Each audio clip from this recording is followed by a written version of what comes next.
안녕하세요. 영상 사용 설명서에 공대 출신 에디터이자 장비 덕후 덕터 최입니다. 가습기 특집 2탄으로 돌아왔습니다. 지난번 세척이 편한 가습기를 소개해드렸지만 살균 기능과 대용량을 원하시는 분들이 있을까 하고 준비한 두 번째 추천 가습기 모즈 대용량 살균 가습기입니다. 길쭉한 박스를 언박싱 해보겠습니다. 열어보니 본체와 사용 설명서, 리모컨, 청소 솔이 들어있습니다. 본체 색상은 4가지가 있고 레그 디자인도 2가지가 있다고 합니다. 2뼘 반 정도 되는 길쭉하고 둥그런 모양입니다. 아이를 키우시는 분들에게는 이런 둥근 모양이 참 좋습니다. 그리고 많은 가습기들이 높이가 낮아서 스툴이나 탁자에 올려놔야 한다는 단점이 있었다면 모즈 가습기는 TV장이나 탁자를 사용하지 않는 분들을 위한 디자인입니다. 하지만 그런 장점이 있다면 세척이 약간은 불편할 수 있다는 단점이 있겠으나 무료로 동봉해준 청소소를 보고 좀 봐주도록 합시다. 본체의 분무구를 분리하면 다시 물탱크와 급수 조절 장치가 이렇게 분리가 됩니다. 제품에 물을 채울 때 상부 급수를 해도 되지만 물탱크 안에 있는 분무구 쪽으로 물을 붓지 말아주세요. 40도 이하의 물을 채워주고 물통 커버를 씌워주면 제품 사용 준비 완료입니다. 작동하기 전에 앞서 모즈 가습기에도 아로마킷이 있어 2방울 정도 떨어뜨려주면 은은한 향기와 함께 가습이 됩니다. 다른 가습기를 사용하시는 분들은 아로마킷이 없다고 물 위에 떨어뜨리면 안 된다는 점 꼭 주의해주세요. 제품 전면에 있는 전원을 가볍게 터치해주면 1단, 2단, 3단으로 설정이 가능합니다.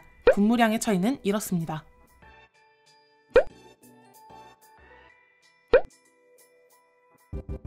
근데 재미있는 점은 전면부에서 전원 및 가습량 변경 이외에 다른 기능은 터치로 설정할 수 없다는 점이었습니다.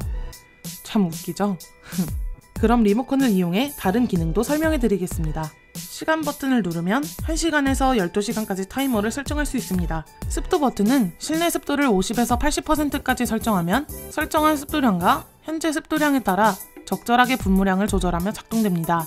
수면 모드는 침실에서 사용하시는 분들을 위해 LED 표시창이 꺼지고 밤새 작동하기 위해 분무량도 살짝 줄어들게 됩니다. 하지만 습도량을 수동으로 조절할 수 없는 점은 살짝 아쉽네요. 마지막 살균 버튼! 사실 이 버튼을 설명하기 위해 이 제품을 선정했다고 해도 과언이 아닙니다.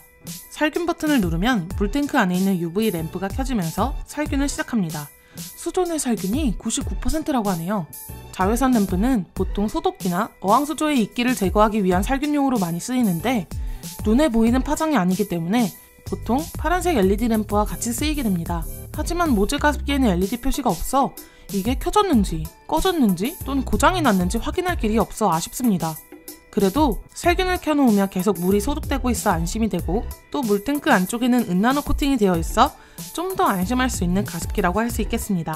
제품을 켜고 1시간 동안 작동시켜서 습도계를 관찰해 보았습니다. 제품 본체에 습도계가 있어 편리하네요. 진짜로 가습이 잘 되는 것을 관찰할 수 있습니다. 가습기를 틀어보니 코 속 건조도 줄어들고 기침도 줄었습니다.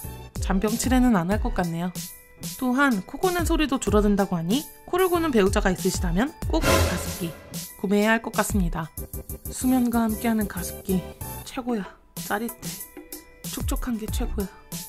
수면할 때 다시금 리모컨이 있다는 장점이 드러나는 것 같습니다. 소음은 어떨까요?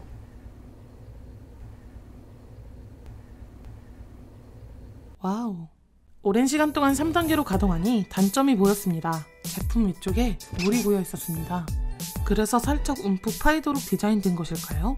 그래서 제품 바깥으로 흐르진 않지만 설명서에도 3단계를 장시간 동안 사용하지 말라고 써져 있네요. 그래서 습도 조절 버튼이 따로 있는 이유인가 봅니다. 그리고 모즈 가습기의 장점으로는 습도가 너무 올라가면 분무가 자동 정지된다는 것이었는데요. 습도가 너무 올라가면 불쾌지수도 높아지고 빨래도 잘 안 마를 뿐더러 세균이 번식하기 적합한 환경을 만들어주는 꼴이 됩니다. 그래서 모즈 가습기의 습도 측정 장치와 자동 습도 조절 기능에 박수를 쳐주고 싶습니다. 자, 이제 세척과 보관 방법에 대해 알려드리겠습니다. 먼저 제품을 끈 뒤 전원을 분리하고 외관에 물을 닦아줍니다. 물탱크 커버를 분리한 뒤 물탱크를 화장실로 가져옵니다. 물탱크를 이쪽 방향으로 비워주신 뒤 물탱크 밑에 달려있는 분무장태를 분리할 때 남아있는 물이 쏟아질 수 있기 때문이죠. 안쪽은 증정된 솔로 닦아주시고 흐르는 물로 깨끗하게 헹궈주세요. 분무장치 내 진동자는 면봉을 이용해 표면을 깨끗하게 닦아주시고 전극 커넥터에 물이 닿지 않도록 주의하며 마른 행주나 걸레로 닦아주세요. 물탱크 커버도 분리하여 세척이 가능합니다. 분리한 모든 제품은 완전히 말린 뒤 조립해주시고 보관 시에도 습기가 없는 곳에 보관해야 합니다. 그리고 고장이 아니니 안심하세요. 시간입니다. 첫 번째, 냄새가 난다면 물탱크 내부를 잘 청소해주세요. 또는 아로마 키트에 여러가지 오일이 섞이지 않았는지 확인해주세요.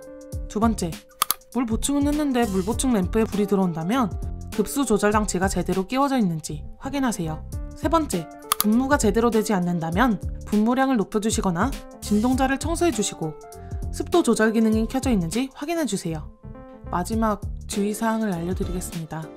리모컨 절대로 잃어버리지 마세요. 아무리 화가 나는 일이 있어도 리모컨 던질까 말까 던지지 마세요. 그만 추세요. 오늘도 도움이 되셨다면 구독과 좋아요 꼭 좀 부탁드리며